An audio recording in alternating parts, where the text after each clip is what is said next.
फार कठीण गोष्ट आहे याची जाणीव असूनही कच तयार झाला.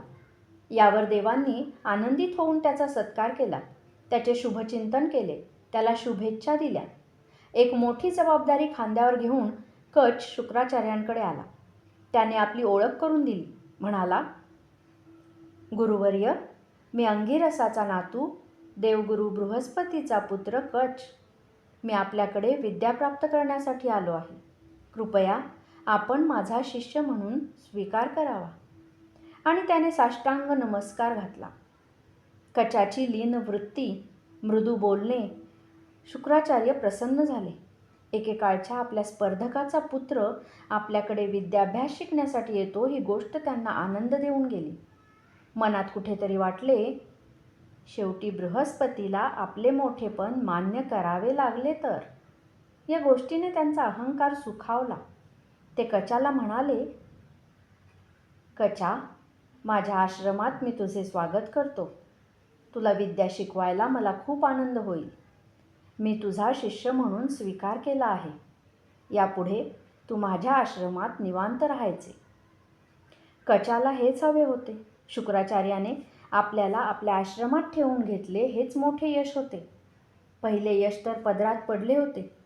देवगुरु बृहस्पतीचा पुत्र म्हणून त्यांनी जर आपणाला नाकारले असते तर. पण नाही, त्यांनी स्वीकार करून आपले अर्धे काम पूर्ण केले आहे. कच शुक्राचार्य आणि देवयानीची मनोभावे सेवा करू लागला. शुक्राचार्यांकडे शिकायला आलेला कच गायन, वादन आणि नृत्यकला देवयानीला शिकवू लागला. तीही मन लावून या विद्या त्याच्याकडे शिकू लागली. त्यात आनंद घेऊ लागली.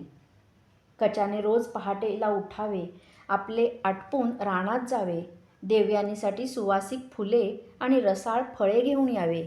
हे तर त्याचे नित्याचे काम होऊन बसले होते. याही त्याच्या कामावर देवयानी खुश झाली होती. कच जसा तरुण होता तशी देवयानी पण तरुण होती. त्याची बुद्धी, विनम्र वागणे, त्याची सेवा आणि सुंदर दिसणे या सर्वांची तिच्यावर जादू पडत होती. ती हळूहळू त्याच्याकडे आकर्षित झाली आणि कधी त्याच्या प्रेमात पडली हे तिलाही कळले नाही. आता तीही निर्भयपणे त्याच्यासोबत रानावनात हिंडू फिरू लागली. त्याच्याशी गप्पा मारण्यात तिला आनंद मिळू लागला. एकूण देवयानी अगदी खुश होती. देवांनी ठरविले होते तसेच घडून येत होते. कचही तिच्या प्रेमात पडला होता. तिचा सहवास त्यालाही आवडत होता. दिवस असे मजेत चालले होते. पण ज्या हेतूने कच शुक्राचार्यांकडे आला होता ते कसे घडून येईल याचाही तो विचार करीत होता.